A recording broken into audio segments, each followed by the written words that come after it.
Notorious.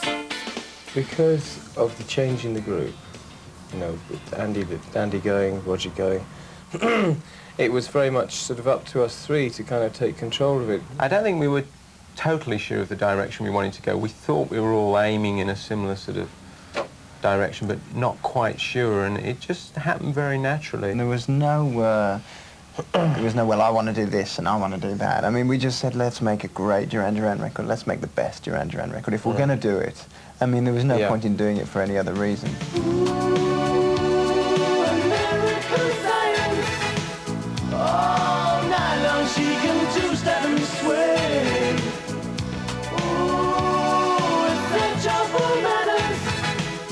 Don't keep me waiting, come alive beside me. We wanted to move into a more, much more rhythm-orientated direction. So it was great to work with Niall, the king of rhythm. Since the last time I saw the guys, they had all become better players. John was a much more proficient bass player. Simon had developed his range in a way that I thought was a lot more comfortable for me to work with. And Nick was a hell of a lot better piano player. And that's, I mean, it was great. The record really went very, very smooth. It was absolutely the right decision to make, and I mean, we never realized at the time that we were going to benefit from the fact that he was a guitarist, and we were going to be guitaristless for most of the album. So it was the best decision we could have possibly made. Also contributing to the new Duran sound were former Missing Persons guitarist Warren Cucurullo and drummer Steve Ferroni. When John and I got together, he said that he'd got this guy in mind that he'd been listening to for quite a while, and he said, Steve Ferroni. I said, oh, the guy that's on the Scritti Politti records. He said, yeah. He used to be in the Average White Band, and he played with Chaka Khan more recently. Steve is just, I think, the most consummate musician I've ever worked with. He's perfect. Perfect. And so as a bass player, that can only be an advantage. We got a new guy in called Warren Cucurullo. It was actually, I mean, that's a funny story, because I think even MTV made some announcement at some point in the summer that Warren Cucurullo was going to be joining us. And Warren was calling us in like August of this year, saying, hey guys, you know, I'd really like to help you out. And we were like, who is this guy? Yeah, hang on. You know, Andy's on his way. Andy's told us he's coming, you know, so we were waiting for Andy to arrive. So we were like, well, you know, maybe we'll call you, thanks very much, you know, checking out his stuff at the same time and being quite impressed. But, you know, he'd keep calling us, and we thought, what is this? This is very strange. And of course, what happened in the end was that because Andy was playing with Terry Bozzio and Patrick from Missing Persons, and they were planning a tour and all this, Warren knew that Andy wasn't going to be coming back. So he was basically putting himself forward before the situation became public. Millions of others. Notorious. We've been harping on him, you know, to write a song called Notorious, and And I began, no, I don't know about that. I mean, it's very difficult. I love the title for the album. I really got used to that and thought, yeah, it's a great concept for the whole album.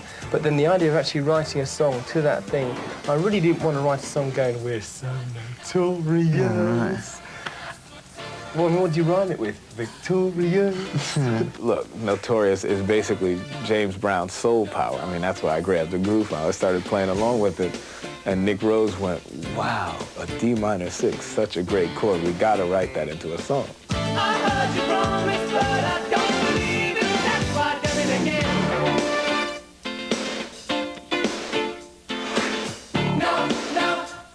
Notorious.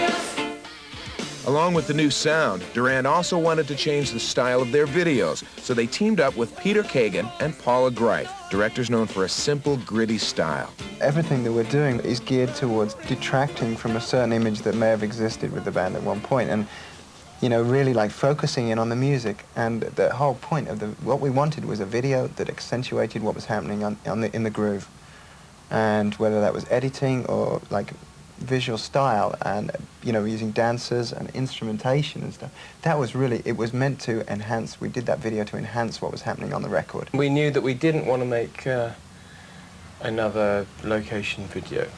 We didn't want to make another big production studio video. We didn't want to have special effects. We didn't want to have naked people jumping through hoops of fire.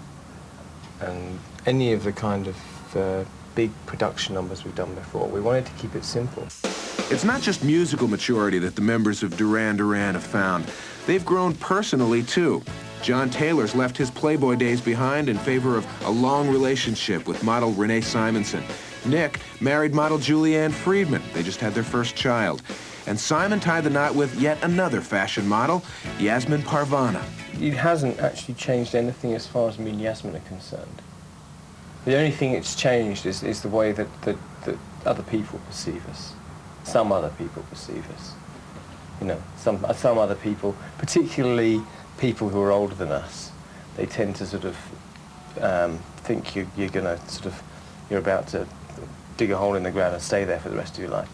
I think it's great having a baby. I mean, I'm really happy. It does certainly change your perspective on some things. It's just such an incredible thing that happens.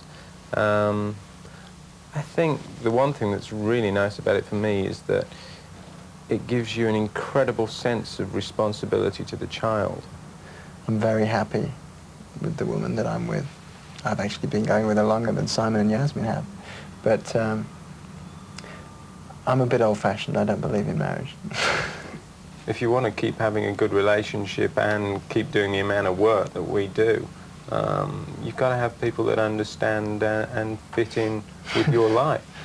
And luckily, we both have that. Would someone please explain the reason for this strange behavior in exploitation's name? We must be working all the skin trade. We have all changed personally in the last 3 years, obviously. We've grown up a little bit. We grew up very, very quickly. You know, like from the age of 19, then we were on this roller coaster thing, and you know, you get very fond of the sound of your own voice, and you know, your own ego takes over. There's been a lot of growing up. I think if we'd started the next Duran Duran album after Seven and the Ragged Tiger and not done these other projects, it would have not only been the last Duran Duran album, I don't think it would have been a very good one. The way it's worked out, I think that, you know, it's a great album we've made, and we'll go on further. They really have the right attitude. I mean, they're real excited about it.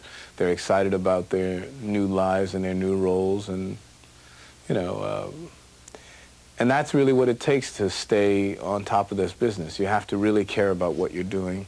You have to be really enthusiastic, and you have to always remember how hard it was getting there, because it's that much more difficult to stay there. If any one of us wasn't excited about doing the Duran album after all we've done, sort of in between the last one and now, we wouldn't be doing it.